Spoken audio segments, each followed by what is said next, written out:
see you. Avatar: Fire and Ash is now streaming on Disney+. It's the film critics are calling the best Avatar yet. Yeah! Go, go, go, go! A true epic and completely jaw-dropping. This is the only pure thing in this world. Return to Pandora on Disney+.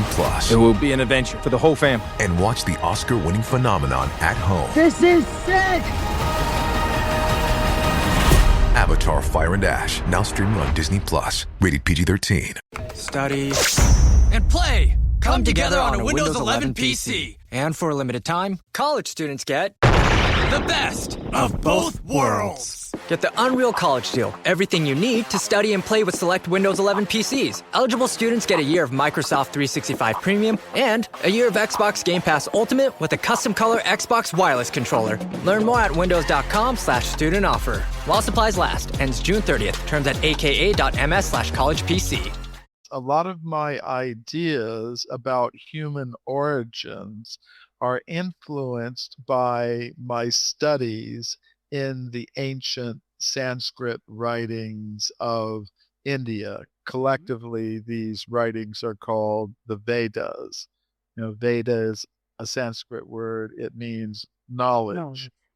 So these Vedic literatures speak of humans existing on this planet since the very beginning. That's quite different than the story that modern science tells us. Modern science would say life began on Earth about 2 or 3 billion years ago. At that time, they say there were just chemicals, and some of the chemicals combined together to form the first living thing. And that was a simple single-celled type of organism. And then they say gradually some of these single-celled organisms started combining together into multicellular organisms. Some of them remained in the ocean and became fish. Some of them went onto the land and became amphibians, reptiles, mammals. Some of the mammals became monkeys and apes about 50 million years ago. And then they say about 6 million years ago, some of the primitive apes and monkeys became ape men or hominins. And then they say between 100,000 and 200,000 years ago, human beings like us came about. But they would say that not only are we quite recent, but we're just an accident of evolution. If you ran the tape of evolution again, the same series of mutations, genetic mutations would not occur. So it's very unlikely that you would get anything like human beings coming into existence again. So that is more or less the standard view that's presented in the scientific institutions, the education systems around the world. But the Vedic idea is somewhat different. Human beings have always been here. We're not an accident of evolution. Our human bodies were designed, for a particular purpose. You could say created. If you say created, that means there's some intention. There's some deliberate design involved. And this is quite different than the story that we get from mainstream science about human origins. They would say it's just an accident of evolution that human beings exist and that we came here quite recently. So in my work, which is inspired by the Vedas and also by many of the other ancient wisdom traditions of the world, I say something different. I say, no, we've been here since the beginning of life on Earth, and we're not an accident. Our human forms are vehicles that were deliberately designed to allow conscious selves, which come from a higher level of reality, to function in the world of matter. Yeah, let's talk more about science.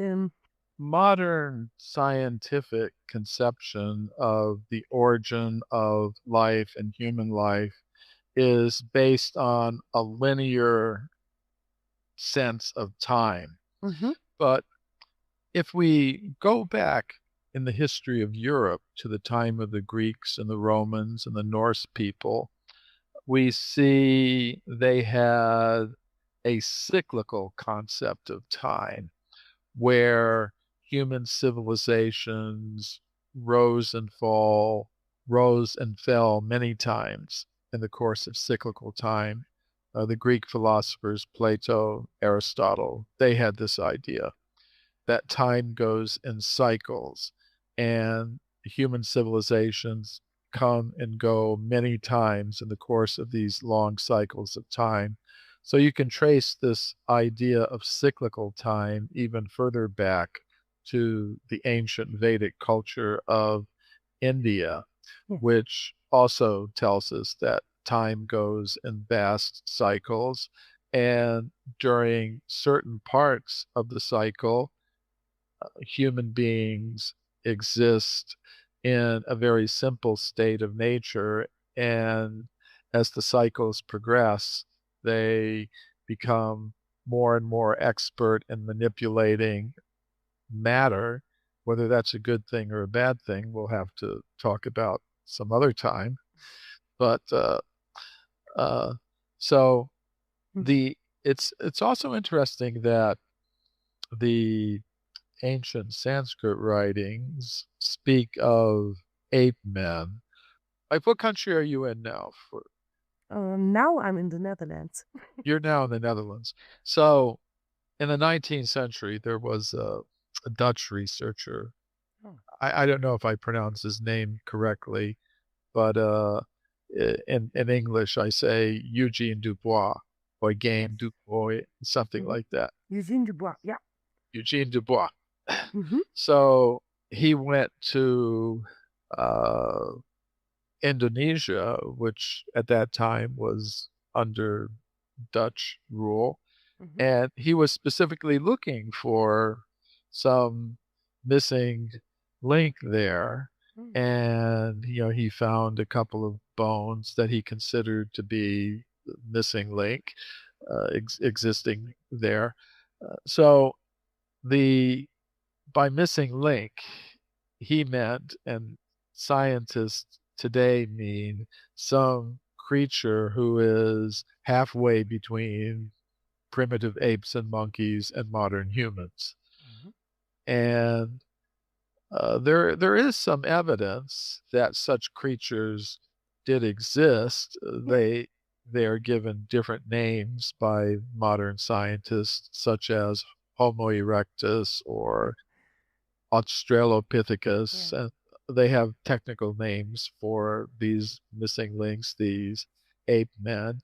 And I think, yes, they existed, but according to the Vedas, according to the ancient Sanskrit writings, alongside them existed human beings like ourselves. Uh, so the picture that you get is not of one evolving from the other. The ape men did not produce modern human beings. Rather, they simply coexisted with them. They're just Okay. different types of bodies, just like today we coexist on Earth with all different kinds of animals and plants, including different kinds of apes and monkeys. So in the past, we also coexisted with apes and monkeys and even ape men of various Yeah. kinds. And actually, there's evidence from various parts of the world that we still may be coexisting with some of these ape men. This Yeah. takes us into accounts of living ape men, such as the Yeti, that live in Mm-hmm. the Himalayan mountains, or the Sasquatch, which live in the remote mountainous forest regions of North America. Actually, you find reports of such creatures from all over the world. So there's evidence such beings existed in the past. There's evidence they're still existing today. So I don't deny that. But what I do say is that we didn't come from them. As human beings, we did not evolve from some ape men. We have always existed on Earth, and these other creatures have always existed. We've simply coexisted with each other. It's not a question of any kind of evolution, one thing turning into other like that. There was an English anthropologist named Myra Shackley. Yes. She wrote a whole book about evidence for living Neanderthals. And she was a professional scientist. Of course, the other scientists didn't very much like hearing about that. But you're right. It is a problem among modern scientists of what happened with the Neanderthals.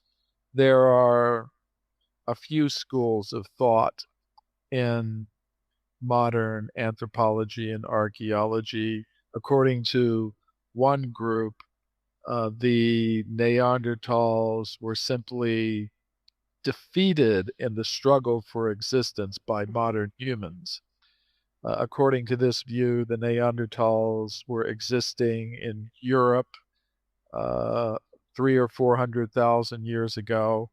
And then about 100,000 years ago, the modern humans began coming into Europe from Africa, they would say, and they simply out competed these Neanderthals in the struggle for existence. So the Neanderthals vanished.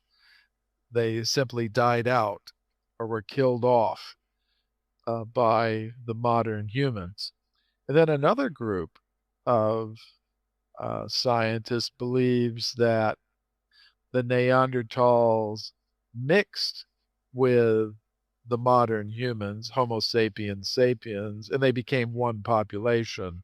And such scientists would say, well, we still have the genes of Neanderthals in our blood today because they simply came together, formed one human population. So the more I've looked at it, seems to me that those scientists who wanted to say that the Neanderthals were a completely different species are wrong. For example, they will take some of the skulls of these Neanderthal people and point out that some of them have big brow ridges on them. But a certain percentage of the modern population also has these same big brow ridges. Not everyone, but some people do. This episode is brought to you by Google Chrome. You think you know a browser, but Gemini and Chrome? That's new. It can help you with practically anything on the web, like restoring a vintage motorcycle from a 50-page restoration blog, or finally break down that long article you've had open for weeks. Gemini and Chrome is here for it. Ready to make anything online make sense? There's no place like Chrome. Check responses, setup required, compatibility and availability varies, 18+. This episode is brought to you by State Farm. You know those friends who support your preference for podcasts over music on road trips? That's the energy State Farm brings to insurance. With over 19,000 local agents, they help you find the coverage that fits your needs, so you can spend less time worrying about insurance and more time enjoying the ride. Download the State Farm app or go online at statefarm.com. Like a good neighbor, State Farm is there. And sometimes they point out that the Neanderthals have rather large jaws, but a certain percentage of the modern human population also has very large jaws. So it's very difficult, I think, to try to make a case that they were a completely different species. That's how I feel about it. But as I mentioned, however you want to define them, human beings like us were existing alongside them. See, Mm. one group of scientists who believes the Neanderthals were a completely different species tries to emphasize how superior, how inferior they were. And another group of scientists who tends to see they're part of the same species, really, will emphasize the points of commonality. And I'm starting to agree with that group. For example, they find that these Neanderthals, they had artwork, they had sophisticated stone tools. In some places, it appears they had a concept of the afterlife because they seem to have engaged in some sort of burial ritual where they would, there was a cave in what's now Iran, the Shanidar cave, where they discovered remains of these some Neanderthals, and it appears that flowers had been left in their graves with the bones. So there is a lot of evidence that both physically and culturally they weren't so much different from what we consider to be modern human beings, Homo sapiens sapiens. Also, I have a new book out now. It's called The Forbidden Archaeologist. It's made of columns that I write for Atlantis Rising magazine. So I put together some of those columns. And the title of my column, it's called The Forbidden Archaeologist. So I called the book the same thing. So that's another more recent book. But yes, if we look at the Egyptians, for example, according to most modern historians, Egyptian civilization goes back about 6,000 years. But the Egyptians themselves had pharaoh lists showing that the line of pharaohs went back much further in time than that, 70,000 years and more. And if we look at the Babylonian king lists from the Middle East, we see that these Babylonian king lists, which were compiled by an ancient historian named Berosus, they go back 432,000 years. And it's the same with the Chinese emperor list. The Chinese emperor lists go very, very far back in time, hundreds of thousands of years. The king list from ancient India go back millions of years. They can provide in their histories list of dynasties of kings that go back literally millions of years on Earth. So this is quite different from the picture that we get from modern history. Modern history tells us that simple village life didn't start until 10,000 years ago. Before that, they say people were just hunters and gatherers. And the first cities, according to modern historians, came into existence only about 6,000 or 7,000 years ago. Yeah.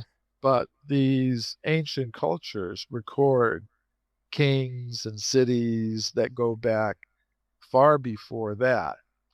And according to modern historians, human beings of any kind, human beings like ourselves, have only been here for 100,000 or 200,000 years. So how can you have Babylonian king lists going back 432,000 years? Or how can you have these king lists from ancient India going back millions of years if, according to modern science, there weren't even any humans around at that time? You'd have to say that these king lists and historical accounts in these ancient civilizations are just mythology. They're just inventions. What I've tried to show in my work is that they're not just inventions. They're not fictional. They're not simply some mythology that's not really true in terms of historical accuracy. What I've tried to show in my work is that human beings have been present on Earth for hundreds of thousands of years, even many millions of years, going all the way back to the very beginnings of the history of life on Earth. You know, for example, in the ancient Sanskrit writings of India, there are some descriptions of cyclical time. The basic unit of this Vedic cyclical time is called the day of Brahma, or the Kalpa, to use the Sanskrit word. And this Kalpa lasts about 4,320,000,000 years. So that's the length of a Kalpa, or day of Brahma. And then it's followed by a night of Brahma, which lasts the same period of time. And then there's another day of Brahma, another night. So the cycle goes on endlessly. And during the days of Brahma, life, including human life, is manifest in the universe. And during the nights of Brahma, it's not manifest. Everything is in a state of suspended animation. So, according to the Vedic cosmological calendar, we are now about halfway through a day of Brahma. And that means we should expect to find evidence for a human presence going back to the beginning of the day of Brahma, which is about 2 billion years ago. And there are historical records from ancient India that tell of such things. I was just reading one of these accounts recently. The day of Brahma, according to these accounts, is divided into subcycles called Manvantar periods. There are 14 of them in a day of Brahma. We're now in the 7th. As I said, we're about halfway through. 6 of these Manvantar cycles have already occurred, and we're now in the beginning of the 7th one. But these historical accounts from ancient India say that human civilizations were present even during the first Manvantar period, which goes back from 1,700,000,000 years ago to about 2 billion years ago. For example, there's the story of a king named Dhruva who existed at that time. And he had a whole big capital city with palaces and temples. He had all kinds of weapons that he used in the warfare that he had to conduct. It was an advanced civilization, and it existed in very, very ancient times. And actually, right from the beginning, at that time, all the way up to the present, there have been human civilizations, human beings existing on Earth. So what I've tried to do in my books like Forbidden Archaeology and others is show that there is evidence for a human presence on Earth going back many millions of years. You know, for example, in the 19th century, gold was discovered in California, and miners went there to get the gold, and they dug tunnels into the sides of mountains. And deep inside these tunnels, the miners found human bones and human artifacts, and they found them in layers of rock that modern geologists tell us are about 50 million years old. Now, from the standpoint of modern archaeology, that's impossible, because 50 million years ago is before the first apes and monkeys came into existence according to the current dominant theories. So how could you have human beings before their supposed ancestors existed? But there were a lot of these discoveries, and they were all collected by the government's geologist of California. His name was Dr. Whitney. And he wrote a big report about these discoveries. It was published by Harvard University, one of the top universities in the world. But we don't hear about these discoveries anymore in the textbooks today because they contradict the Darwinian theory of human evolution. And I record not just a few cases like this, but many hundreds of such cases, in my books like Forbidden Archaeology and the other ones.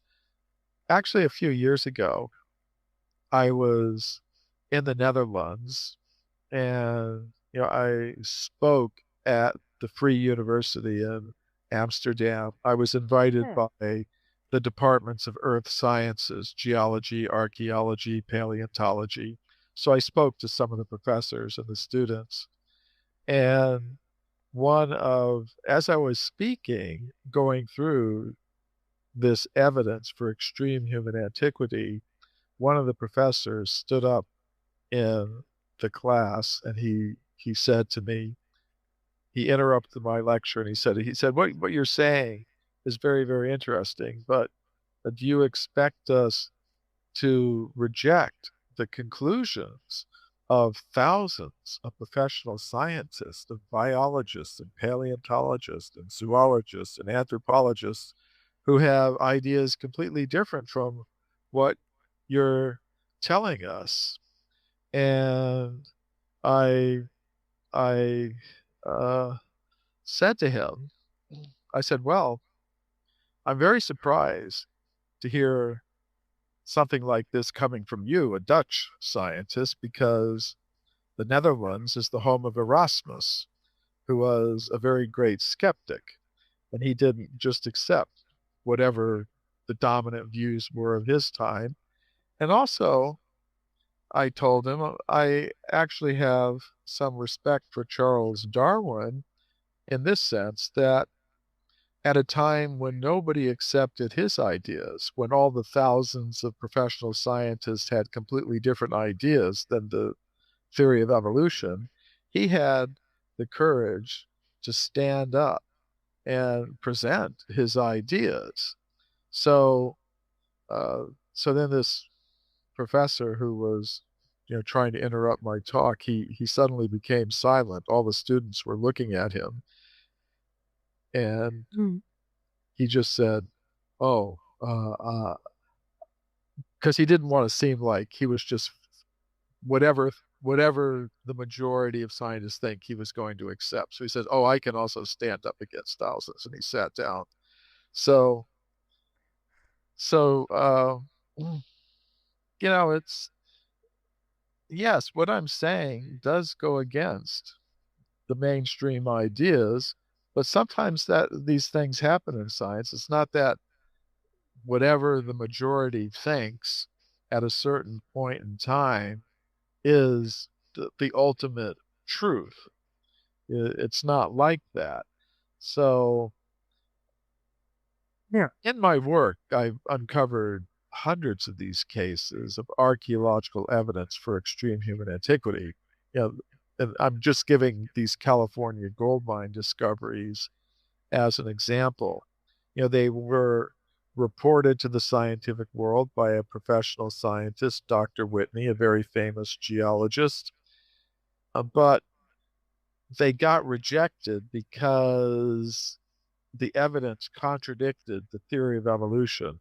There was another scientist living at the same time as Professor Whitney. This was William Holmes, who was an anthropologist working at the Smithsonian Institution in Washington.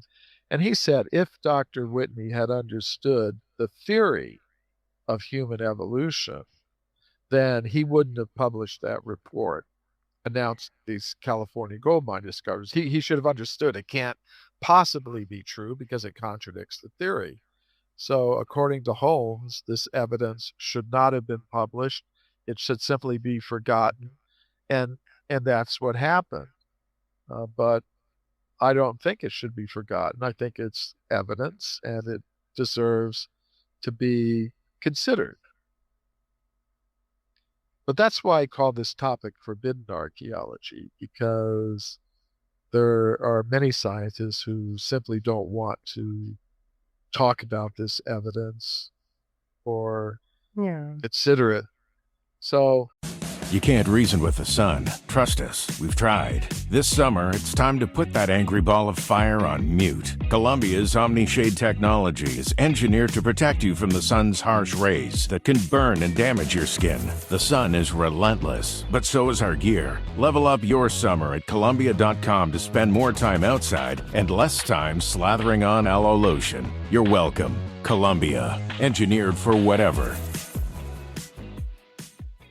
Chronic migraine, 15 or more headache days a month, each lasting 4 hours or more, can make me feel like a spectator in my own life. Botox, onabotulinum toxin A, prevents headaches in adults with chronic migraine. It's not for those with 14 or fewer headache days a month. It's the #1 prescribed branded chronic migraine preventive treatment.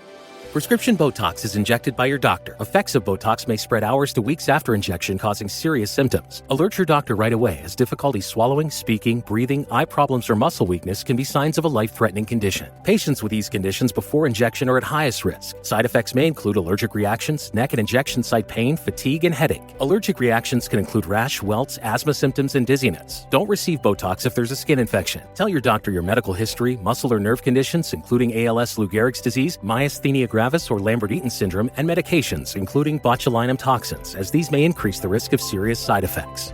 Why wait? Ask your doctor, visit BotoxChronicMigraine.com, or call 1-800-44-BOTOX to learn more.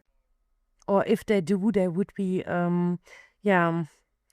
discredited or however, disgraded and degraded. yes, Yeah. absolutely, Bianca, sure.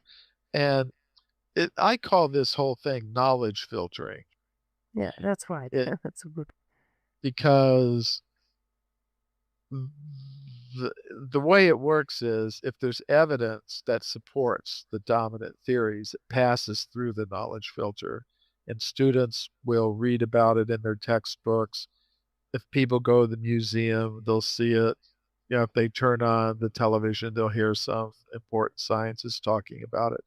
But if you have evidence that radically contradicts the dominant theories, it tends to get filtered out so that it's not very well known. And therefore, we wind up with an incomplete set of facts on which to base our ideas about human origins and antiquity. Yeah, that's right. There's no balance also. Yeah, I think balance is that's a very important point, Bianca, because I respect intellectual freedom. If some scientists believe that the Darwinian theory of evolution is the most reasonable explanation for human origins and antiquity, I respect that. What I don't think they have the right to do, I think they have the right to make up their own minds. What they don't have the right to do, in my opinion, is to try to force everybody, including other scientists, to believe exactly what they believe. And I don't think they have the right to indoctrinate students in their ideas without offering any alternatives. Now, in most education systems in the world today, the supporters of the Darwinian theory of evolution have a government-enforced monopoly in the education systems. Nothing else can be taught in the classroom. Nothing else can be mentioned in the textbooks. So I don't think that's very good for democratic, free societies, that because there are scientists who don't support the Darwinian theory of evolution. There are scientists who have other ideas. They're in the minority. This is a fact. But Yeah. just because you're in the majority doesn't mean you should be able to silence the minority. Just like in a parliament. There may be a dominant political party, it runs the government, and there may be some minority party, and maybe they don't have very many seats in the parliament, but at least some people are voting for them, and they should be able to speak.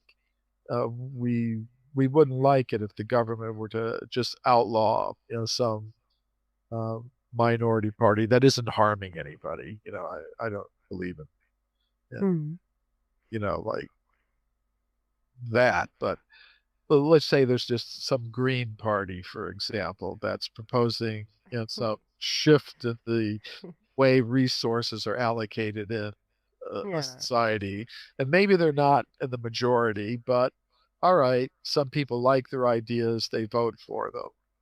And alternatives. Yeah, it's an alternative. At least they have the freedom of choice. And scientists today like to talk a lot about Galileo. Back 500 years ago in Europe, there was this scientist Galileo who had some different ideas about the universe and the solar system.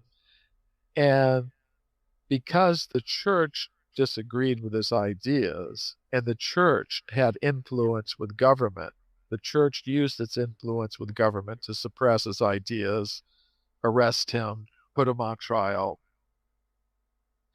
And scientists like to talk about that, but today they're in the position. The scientists are in the same position as the church was many centuries ago in Europe. Now it's the scientists who have the influence with government, and they're doing the exact same thing they criticized the church for and suppressing the ideas of Galileo. They're using their influence with government to eliminate and suppress alternative ideas about the origin of life in the universe, especially the origin of the human species. I think that's wrong. So I think the solution is there should be some balance in the education system. And I would say we should respect the fact that most scientists today now accept the Darwinian theory of evolution. I respect intellectual freedom. If that's what they want to do, fine. But it's a fact. Most of them support the Darwinian theory of human evolution. But it's also a fact that there are some researchers and scientists who do not accept that theory. This is also a fact, and this is why there's some debate about, creationism and evolution and religion and science and all this, because there are some people researchers, scientists, who don't accept the current theories. And they're in a minority now. So here's what I think the most reasonable solution is: let the supporters of the current theories have most of the pages in the biology textbooks and most of the classroom time, but in some small part of the textbook and some small part of the classroom time, it should be mentioned to students that there are some scientists who have some other ideas, and here's what they think and why they think this way.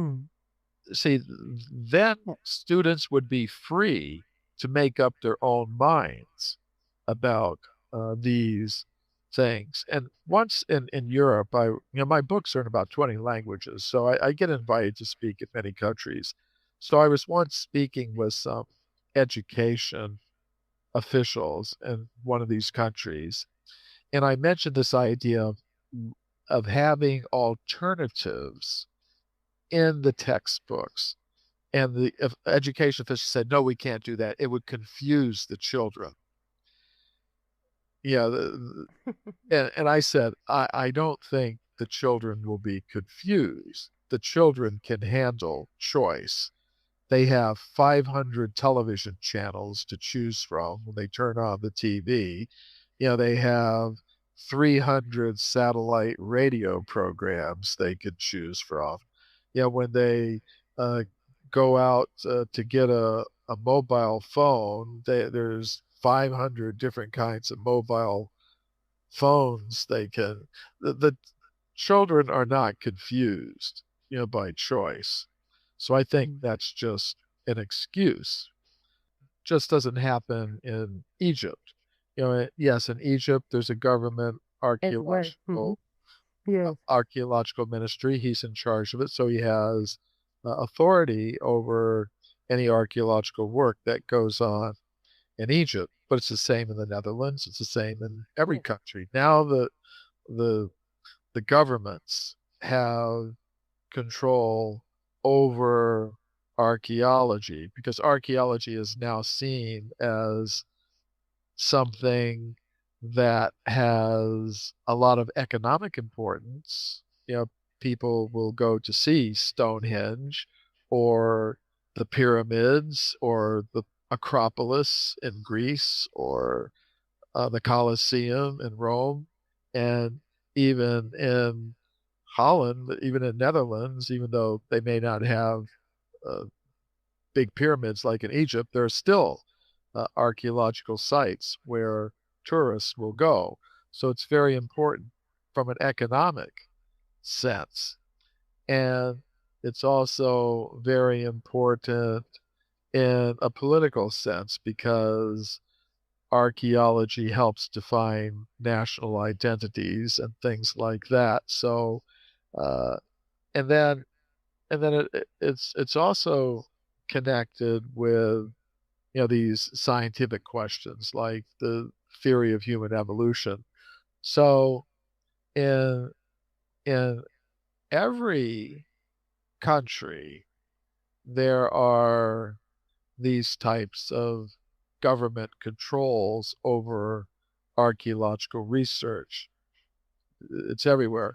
The days when, and to some extent, I think this is good because in older times, anybody could just go to any part of the world, just take whatever they found and bring it back to their own country and put it in a museum, especially those countries that were colonial powers, European countries or America with colonial influence over various parts of the world. They would just go like pirates, really, and take whatever they found and then go put it in a big museum in their capital city, for everybody to see.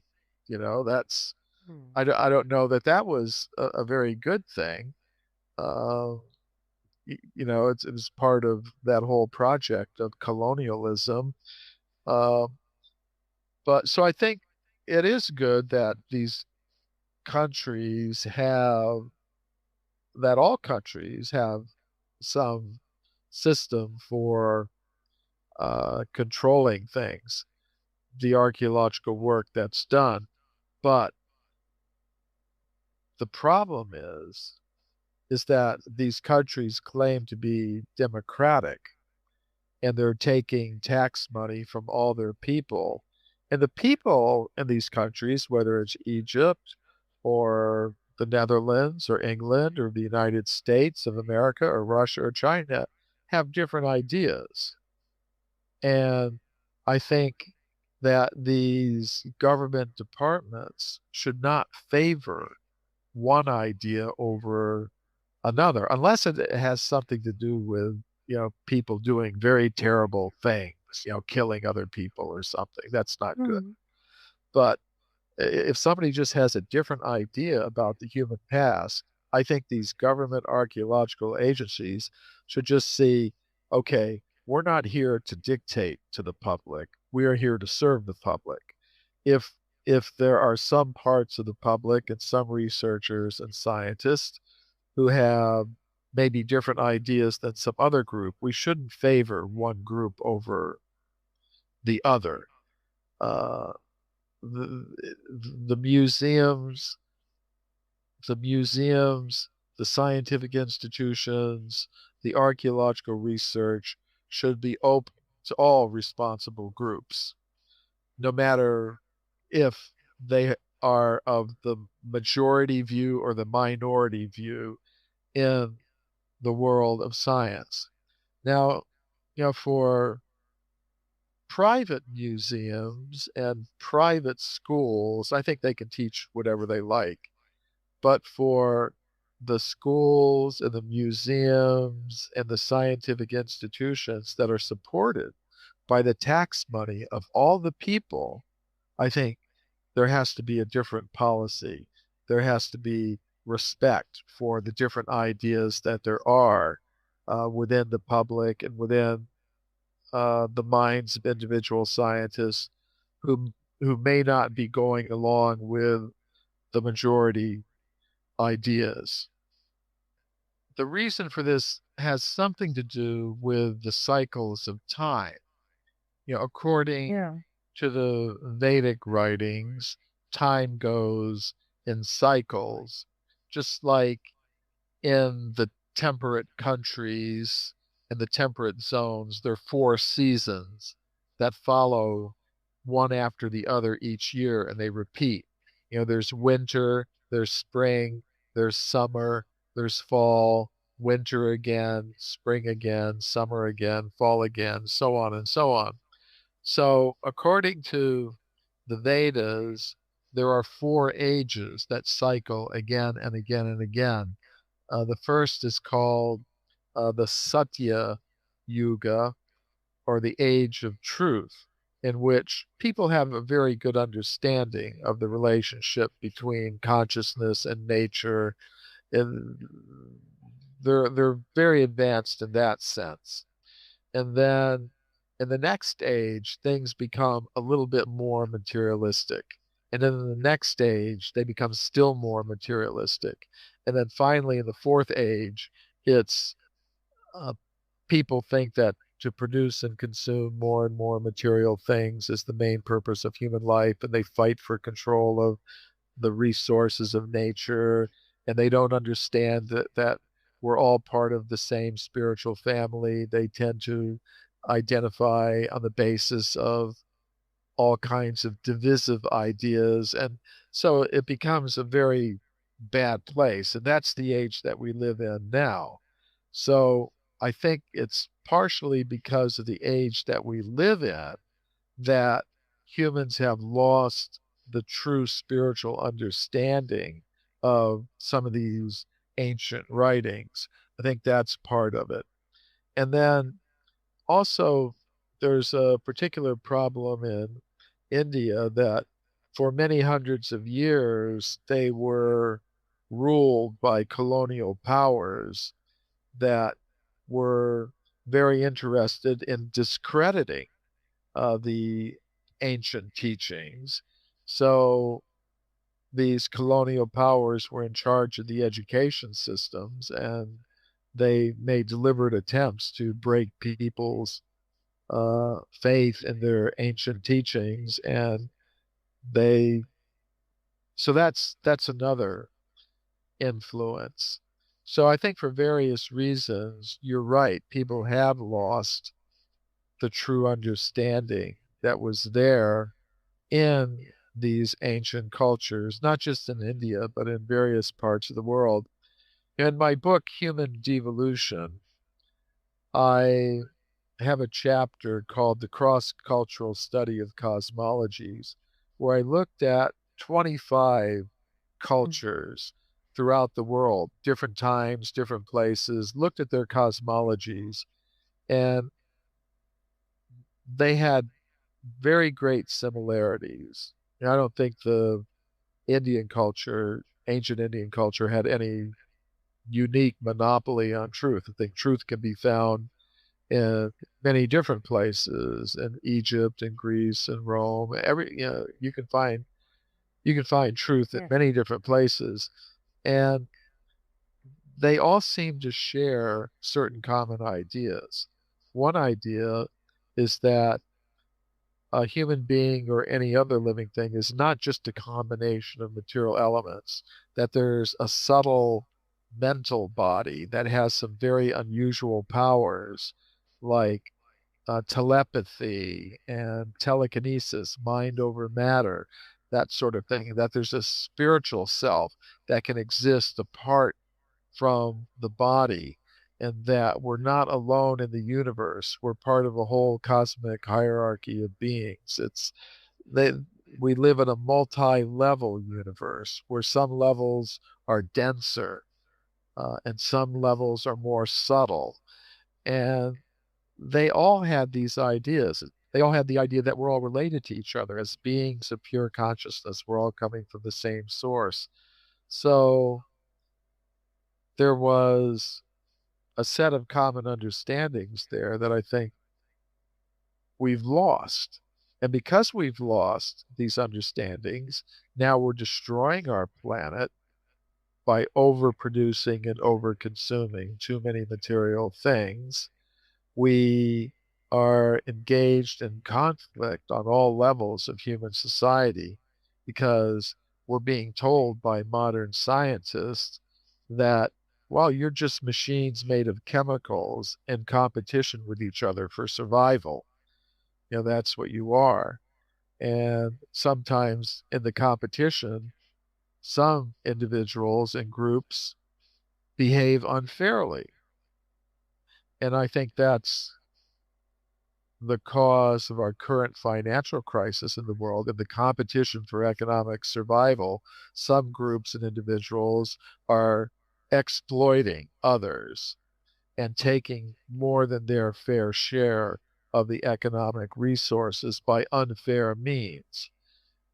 And I think that this idea that we're just machines made of matter in competition with each other for survival is also at the root of the intense levels of conflict that we see going on in the world today. Conflict among individuals, conflict among classes, conflict among nations, conflict among religions.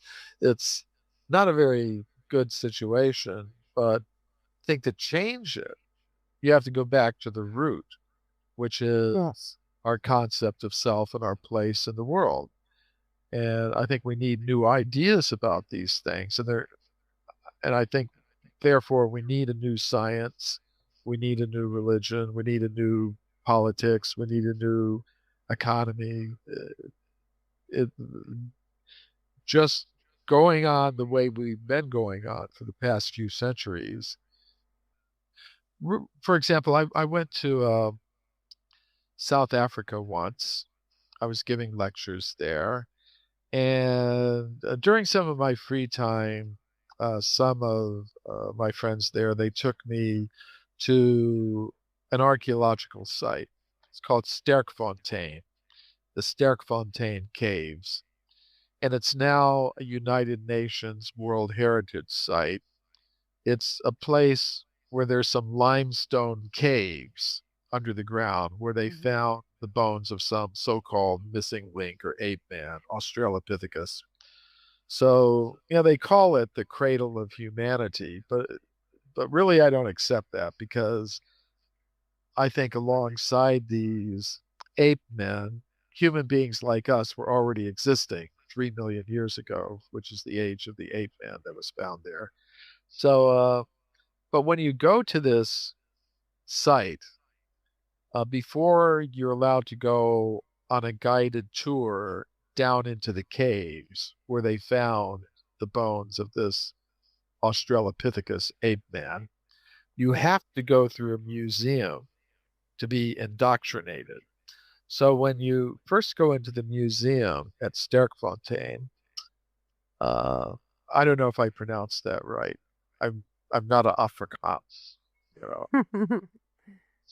Sterkfontein.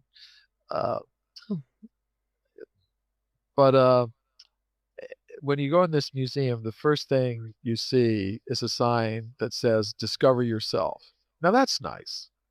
Everybody should want to discover their self, who they really are, where they came from. So, but what kind of self do you discover when you go into the museum? The first thing you see when you actually go in is a big sign that has a statement by Richard Dawkins, who's a supporter of the theory of evolution, scientist from England, very famous. And he writes, and it's there in big letters for you to read, We are robot vehicles blindly programmed to preserve the selfish molecules known as genes. So you want to discover yourself, that's what you are. You're a robot chemical machine in competition with other robot chemical machines for survival, in this world. So that is the self that you discover when you go into this museum. And I think it's because of that, and it's not just being said in this museum, it's being said in all the education systems all over the world.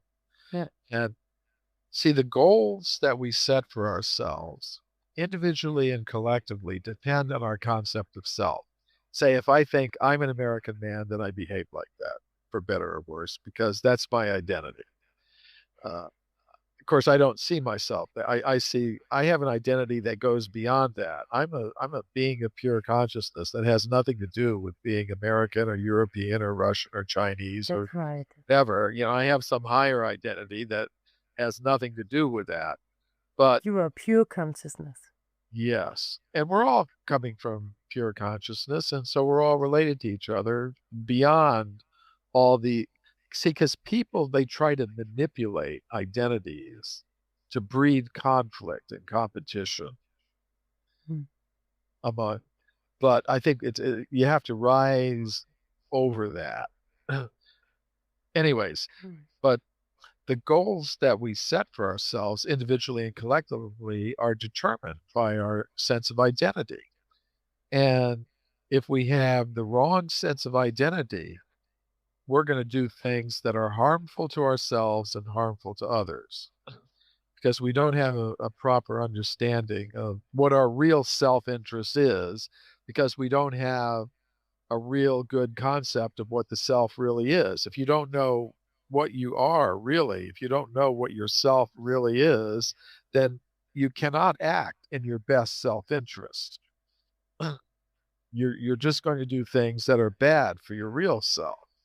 And I think that's the problem. So I think what we need today is a new concept of self based on some non-materialistic ideas of what the self really is. And yes, and that's one reason I like, the ancient Sanskrit writings of India, the Vedas. They say aham brahmasmi. That means I'm a being of pure consciousness. I'm not these designations that are forced on me by society. And of course, that those statements can be found not just in the ancient Sanskrit writings of India, but in practically all the world's great wisdom traditions. Exactly. So I don't claim to have any monopoly on truth. That's I think that's another bad idea for people to claim they have a monopoly on truth. For me, this self-identity is something like, let's say we have a geologist, and he can tell us how to extract the element pure gold from its ore where it's mixed with other less valuable elements.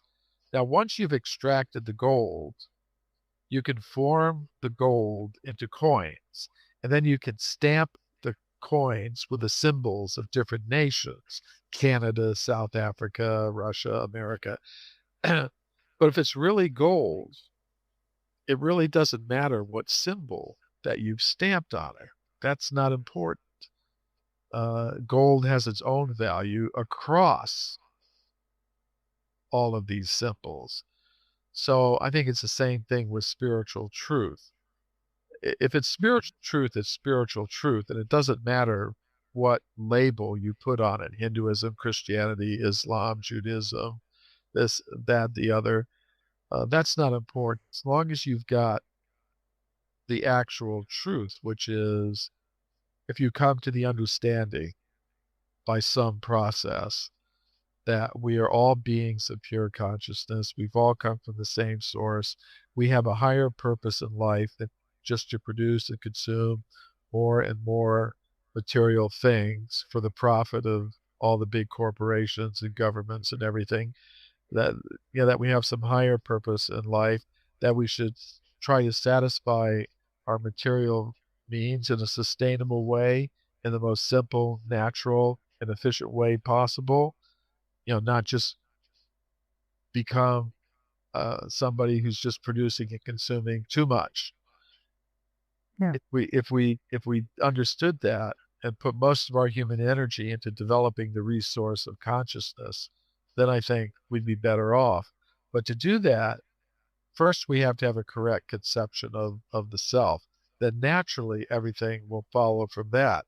And if you have a wrong conception of the self, then no matter what you do, all your calculations are going to be wrong. This is what we see in the world today, because modern science is giving us an incorrect conception of the self, telling us we're just robot vehicles, blindly programmed to preserve the selfish molecules known as genes.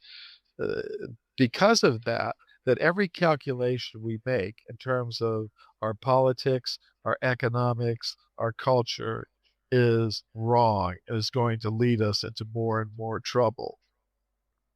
Oh, yes, absolutely. Um, when I'm talking about, consciousness and matter, I'm not talking about rejecting material reality and material necessities. I'm talking about bringing them into proper harmony and balance in this world. Just like, if you eat too much of the wrong kinds of food, it will be bad for your health. You won't be full of energy. You won't feel good. Uh, but the solution is not to stop eating. The solution is to eat the right amounts of the right kinds of food. So today, I just see that in terms of its values, our modern human civilization is out of balance. So I think you're right. You have to bring, the right brain and the left brain, nature and consciousness into a proper balance. And, this is one reason I like the Vedas, because they teach how to do that.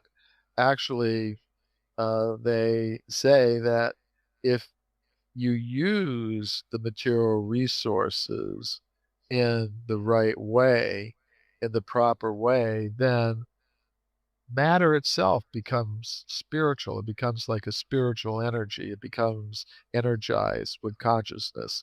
It's so that there's really not any difference between matter and spirit at that level. That's a fact. It's one reason I like the Vedas, is because they stress that. They don't say reject the world of matter. They say use it for the right purpose, and then it becomes all part of the same energy. That's a very good way of looking at things. The same with uh, gender. For example, some people have a concept of God as masculine. Some people have a God that's feminine. But in the Vedic conception, God has a masculine and feminine identity together. Yeah, so from top to bottom, it's a more balanced way of life. And yes, I think it is possible for us to develop a way of looking at the world in which we become more in harmony with nature. Actually, there's another book that I wrote, which you didn't mention. It's a smaller book. It's not one of my main books, but it's called Divine Nature, a spiritual perspective on the environmental crisis, where I go into this topic that you were mentioning, how to bring our human nature more into harmony with nature so that there's a balance. But according to the Vedas, the earth itself is a goddess. And when she is mistreated, she reacts. And I think that is one of the causes of a lot of the environmental catastrophes that we are experiencing. We need to develop a new attitude towards the earth. The exclusively masculine type of approach to the earth and its resources is, well, it's just there for us to dominate, control, and exploit. We don't have to consider the feelings of the earth because, well, there isn't any personality there. And so changing things is going to require that we have a different vision of nature, a different vision of the earth. I mean, they used to, in Greek times, understand the earth was a personality. They called her Gaia. So if that is understood, then you're going to be very careful how you deal with the earth. But if you don't understand that and you just think, well, here's just a bunch of lifeless resources for us to try to dominate, control, and exploit, then you're going to get the situation that we have today. So I think if things are going to change. Tomorrow morning is knocking. Stock your fridge now. How about a creamy mocha frappuccino drink? Or a sweet vanilla? Smooth caramel, maybe? Or a white chocolate mocha? Whichever you choose, delicious coffee awaits. Find Starbucks Frappuccino drinks wherever you buy your groceries. The Colonel's cooked up a new $10 bucket of the day just for you. Monday, 24 nuggets for $10. Tuesday, 8-piece fried chicken for $10. Wednesday, 10 wings for $10. Thursday, 8 tenders for $10. Friday, 24 nuggets for... Oh, you guessed it, didn't you? $10. The $10 bucket of the day deal. Every weekday, only at KFC. It's finger-licking good. Prices and participation vary while supplies last. Not available on third-party ordering platforms. Tax extra. We have to change our concept of what the earth is. Now they just try to reach some compromise among themselves because all the groups are fighting for control of the resources. And then they think, okay, well, maybe we're taking too much. Maybe we should try to control it a little bit, take a little less from the earth. Be a little more careful about how many pollutants we're putting into the atmosphere. But ultimately, the selfishness that's there will win out. I mean, temporarily, the governments may agree to compromise with each other, but eventually they'll start fighting with each other again about these things because they don't have the right conception of what nature is. They don't have the right conception of what the self is. So I think we can come to that balance that you were talking about.